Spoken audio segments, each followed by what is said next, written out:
Hi folks, Sandro here with more cartoon news and shenanigans, and today I'm doing a quick little review of Solar Opposites Season 3. This season came out on July 13th, 2022, which was just about 3 weeks ago, 3 weeks ago, pretty close to 3 weeks from the time of this video. I thought it was very solid. I believe, I think I'm going to give it like maybe between a 7 and an 8. I don't usually like giving decimal points, so maybe I'll round it down to like a 7. But I did think this was a decent season. Maybe I will give it an 8. I don't know. Yeah, maybe I will give it an 8. Sure, why not?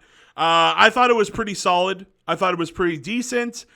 Were there some issues? Yes. I think the wall storyline is just, it's dragging on. Me personally, I like to compare it to Arrow. If you guys have never seen the show Arrow on the CW, basically it starts out where like this character named Oliver Queen, who's the Green Arrow from DC Comics, right?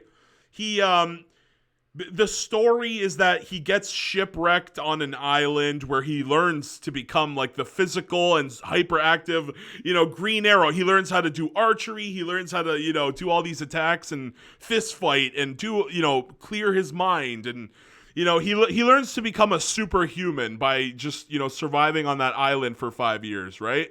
So that's the whole story. Then they find him. They eventually find him, and he gets, thrown back into the big city. And basically what they do in the show is they have each episode, it has a theme, right? The episode has a theme. The A plot is Arrow in the modern day, and the B plot, focuses on what he was doing on the island for the last 5 years, right? Like after the shipwreck, what did he do? We see him become this, he goes from a party boy to becoming this like, actual superhero. Right? And in the beginning, it was a bit interesting. It's like, yeah, what would happen if a human actually got lost on an island for 5 years? I found it pretty interesting for a little while. And then it drags on, and then the plots get nonsensical. Then it turns out like he apparently for like 1 full year wasn't even on the island because of these circumstances. The whole thing becomes a train wreck. They literally start writing themselves into corners, and the fantasy that he was on this island for 5 years straight disappears out the window. It's like they ruined it. They couldn't think of any good ideas, so they just they dragged it on too long. And this is what I think is an issue with this show. The Wall was funny. The Wall was fun. When they started out, it was pretty funny, Second season, I'm like, okay, it's cool, but it's getting a little stale. Now we're on the third season. It's like, God, it's like every time they're wasting on the Wall, I'm just like, can we just end this already? And here's the sad part. One of these episodes, I don't even remember. Which one was it? I don't remember. It might have been the Hulu Land episode, actually. Yeah. It might have been the episode where they go to Hulu Land. Yeah. yeah, I think it was that episode, actually. Yeah. So one of the main characters from the Wall storyline for the first two seasons, I don't remember the characters' names. The Wall story is just mostly just forgettable. But one of the main characters, like the leader, we get this whole story where like they free themselves from the Wall, and maybe they even kill the Solar Opposites. And then we find out he was actually just dying, right? It was all just like his dying mind. He just kind of dreamed the whole thing up. I kind of really wanted it to be real. I wanted the Wall to be over, especially considering later on in the season, we start getting a setup for a new kind of story. It's a parody of Green Lantern, very obviously. They do make some jokes about it. And yeah, it's basically Silvercops. It's the Silvercops story.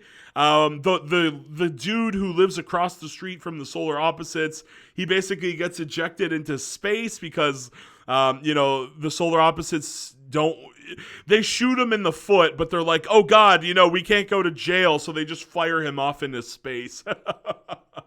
And then he gets sucked up by a wormhole, which is it's really weird that so many I just watched Beavis and Butthead do the universe, and they kind of get sucked into a black hole wormhole thing, and they end up in the future. And then this time, instead of the future, they end up like in a different part of the galaxy, or the guy ends up in a different part of the galaxy. And honestly, I'm actually I thought the Silvercops storyline was so good that they literally could make this into a spin-off and I would watch it. Like I do like Green Lantern, you know? I'm a fan of Green Lantern, but like this has an interesting sort of comedy twist, right? It felt like something out of Rick and Morty. And like I said, like I like the Solar Opposites family, but like if I had to choose between Rick and Morty or Solar Opposites, Rick and Morty's family is just way better, right? Like the Solar Opposites are funny, but they're not as good or as funny as Rick and Morty. So the show is solid, but it's not like Rick and Morty level, which is why I tend to give it like not as high marks. So like, you know, I like I said, around a 7 or an 8, maybe a 7.5. You know, I don't know. I did say I'd round it up to an 8, but fine, why not? Fine, why not? I'm downgrading to a 7. I changed my mind. After that line, it's this episode right here. The Pupa's Big Day. The group finds themselves experiencing a pivotal and outstanding day. So this whole gimmick is it's this awful episode where they're just in a line and the pupa goes and does some crazy shit and he's fighting robots and, you know, monsters in the street. And the viewers don't get to see that legendary episode. We just get this garbage episode where they're standing in line. And maybe the writers thought it was like funny. I thought that episode was garbage. I could not stand the line standing episode. Just so boring, so dull. Like I didn't really find much of that funny. And I really kind of wish we did get to see the Pupa's Big Day instead of it being a joke where the pupa has a big day, but we don't get to see barely any of it, right? So that was the worst episode. And Hulu Land, like I said, the wall... We find, you know, it's like, here it is, the viewers. Did you think that we were finally going to end the Wall series? No, it was just all a dream. I just really wish that was real. I really wish they actually ended the Wall and, you know, maybe the characters sued that would have been funny, right? The people break out of the Wall, they sue the Solar Opposites. And yeah, that's what I'd like to see, because like Arrow, and by the way, Arrow does eventually drop the island plot in the later seasons. We're getting there. It's time to just dump the Wall. I think maybe next season, maybe that's when they're gonna end it, because it seems like the whole Silvercops, right? The Silvercops story could be a big one. It could be a big story. Maybe I'm wrong. Maybe the Silvercops isn't as big of a story. But I love the setup of Silvercops, of what the storyline is, compared to the Wall storyline. So yeah, mostly I'm trying to think of any. Oh, and here's okay. So that's like I said, it was going to be a quicker review. I don't want to go on for 20 minutes, but I guess I'll talk about the ending and the thing that I really disliked about this season. One of the things I really noted down was how many movie and TV references. Like, I get, okay, Hulu Land is an exception because the whole gimmick was like, it's an amusement park and, you know, okay, that one's a pass. You could pass on Hulu Land doing all those references. All the other episodes, way too much TV references, way too much movie references. I'd like to see that toned down. I'd like to see original Solar Opposites material, and it really becomes bothersome. Like it literally starts to feel like a Family Guy episode where without flashbacks, right?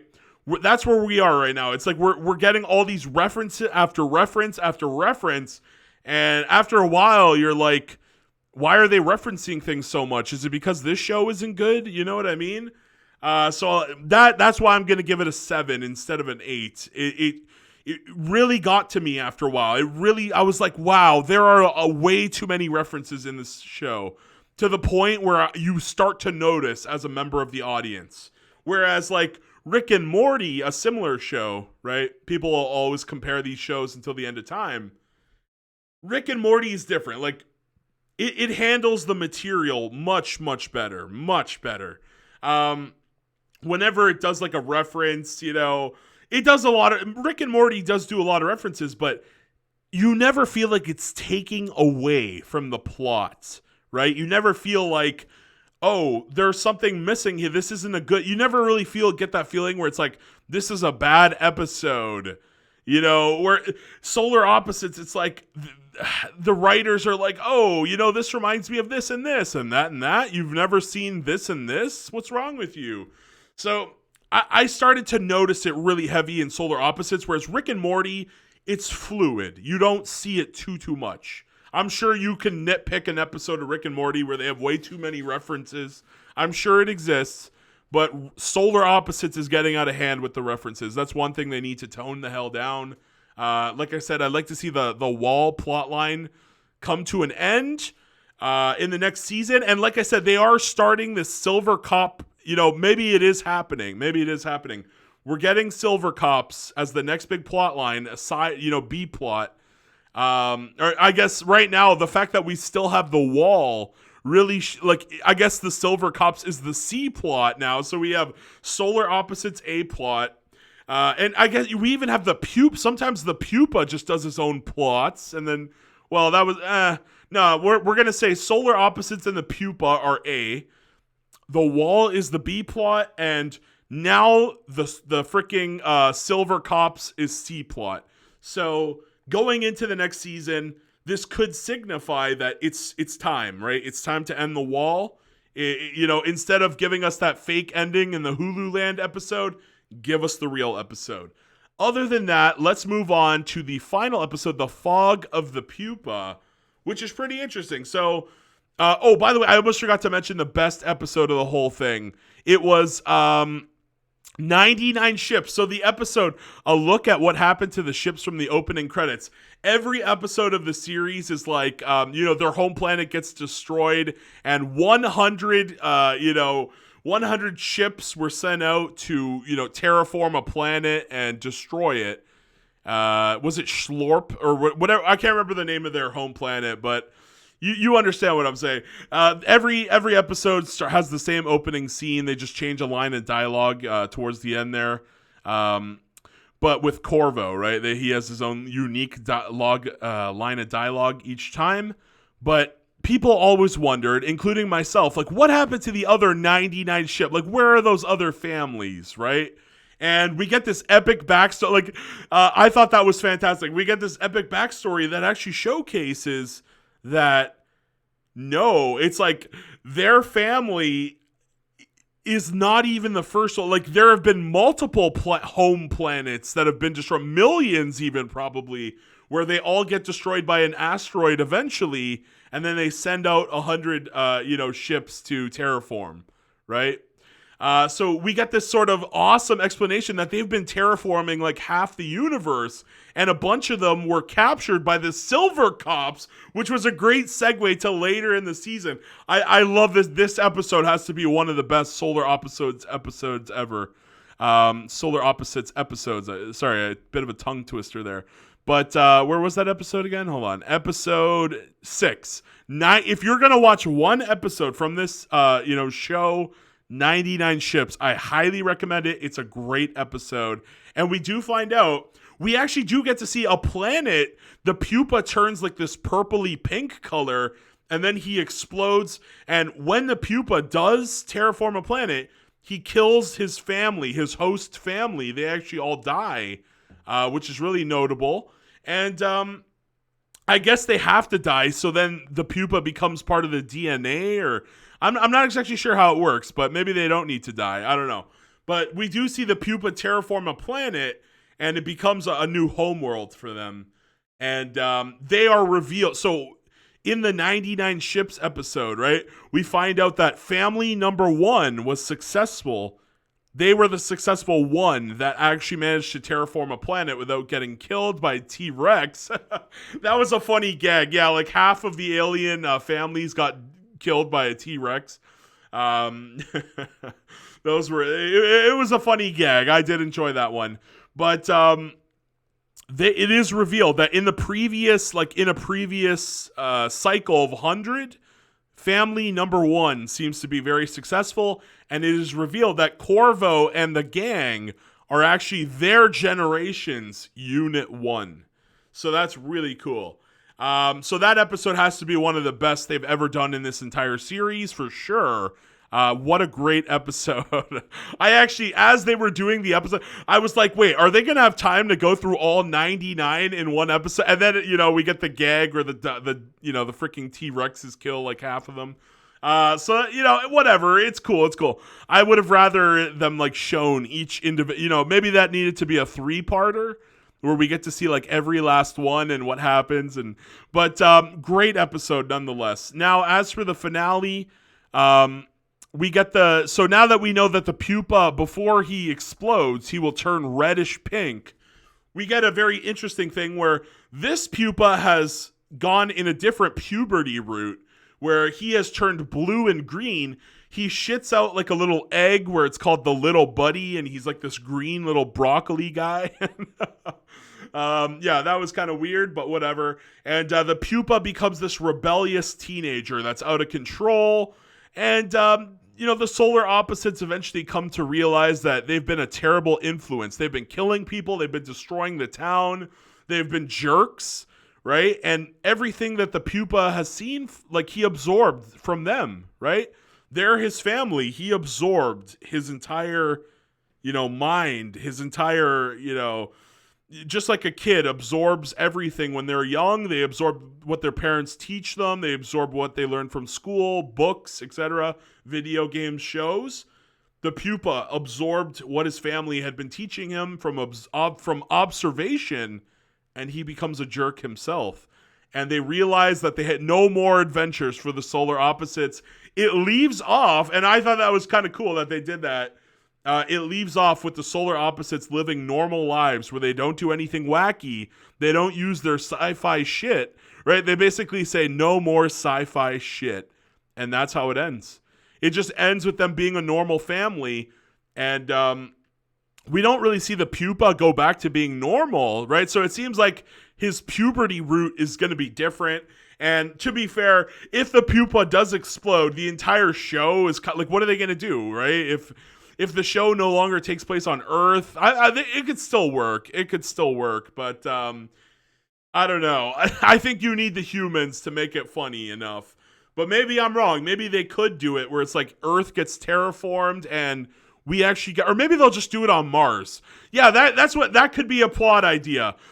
Just as the pupa is about to explode, they realize how much they love Earth since they've arrived, and they send the pupa to Mars. And Mars and Earth are really close by, so maybe we start getting episodes where the alien, Earth now has to mingle with this new planet. What was it called? Schlorpo or Schlorp? I don't remember the name of the home planet. But that could be a cool way to end like season 4. Pupa explode. Oh, but then he dies though, right? The pupa dies, I guess. I kind of don't want to see the pupa die. So maybe they can never go through with it, Maybe the pupa is just going to turn every color in the book, right? Like he started off being yellow, and now, every season he's going to be a new color. Or maybe that could be interesting. Maybe after a few seasons, he gets reset back to yellow because something goes horribly wrong. Or maybe he eats some poison and something happens. I don't know. But I want to hear your guys' thoughts. What did you guys? So I'm gonna settle on 7 out of 10. 7 out of 10 is what I give this one. It was very cool. I can't wait to see Silvercops. I can't wait for that goddamn wall storyline to end. I was very displeased with it this season. It was very boring. And even where they leave it off, where it's like the main girl's baby is like sort of this prophet. Just, I don't even care anymore. Just end this storyline. But that's going to be me. Maybe you're different. Maybe you're like, Sandro, F you. I love the wall story. Let me know down below. You got to let me know down below all your different thoughts on Solar Opposites Season 3. And that's going to be that. So please like, please share, please subscribe. And why not watch an ad for your boy Sandro? Peace out, everyone. Have a great day. Bye-bye.